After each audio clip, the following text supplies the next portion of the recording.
Spend time in the Cosmic Salon. I'm niche, and I'll be your companion as we slip into the liminal. Relax and sink in with an open mind, an eye for the curious and strange. Come, let go with me.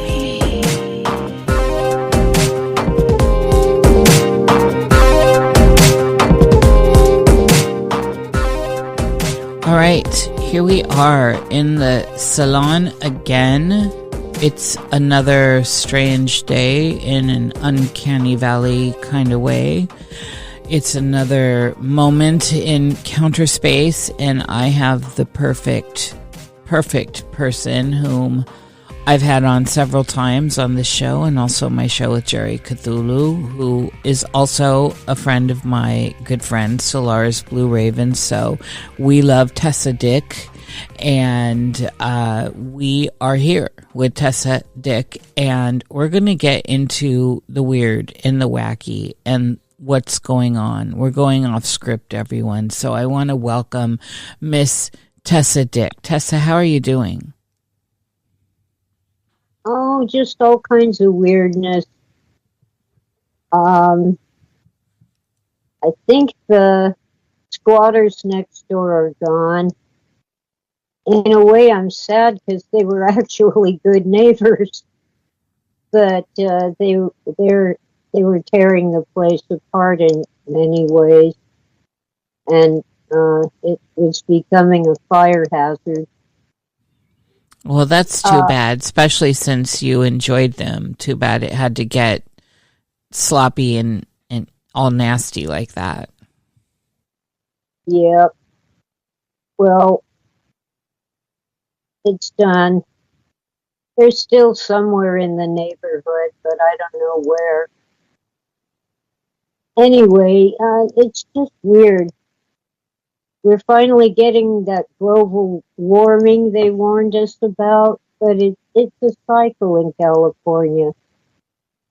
Used to be a 7-year cycle, but now it's more like 9 or 10 years of flooding and drought. A year or two of flooding and then 7 or 8 years of drought.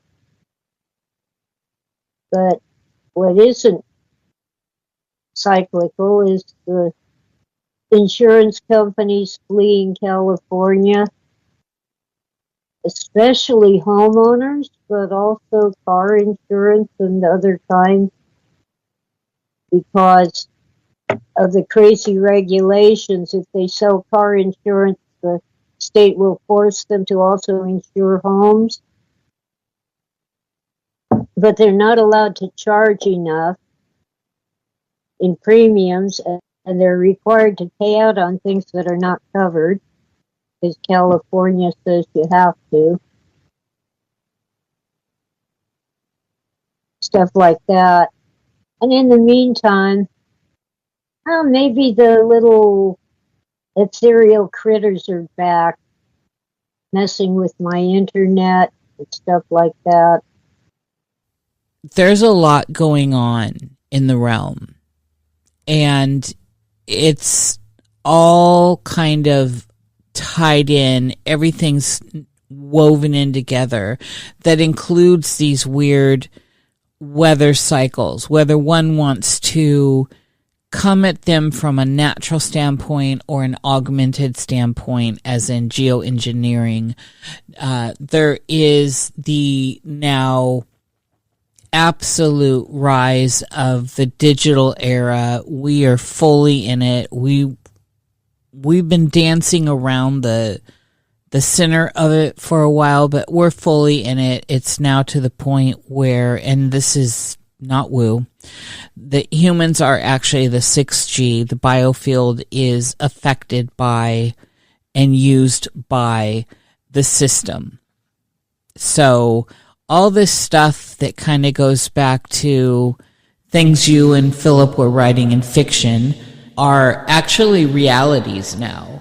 A lot of it's been a reality because we've seen that there are patents and whistleblowers and people coming out talking about where we are on the deeper level, behind the scenes.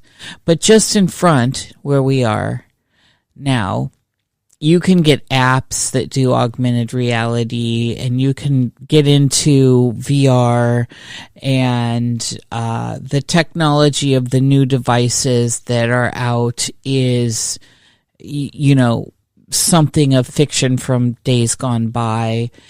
And this is the point where, as I said before, humans are 6G. Humans are being interfaced. Again, this is not woo.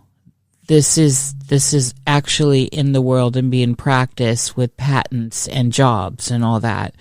We're being interfaced and manipulated and trained, etc. And it's becoming more interesting as reality's becoming more malleable. And as we are becoming more malleable, everything has taken on this cast of strangeness. So you think about, I need to buy towels, and you get on the computer, and you know all this. There's on the sideboard, there's towels, because you're thinking you need to buy towels, etc. I mean, it's from that level out.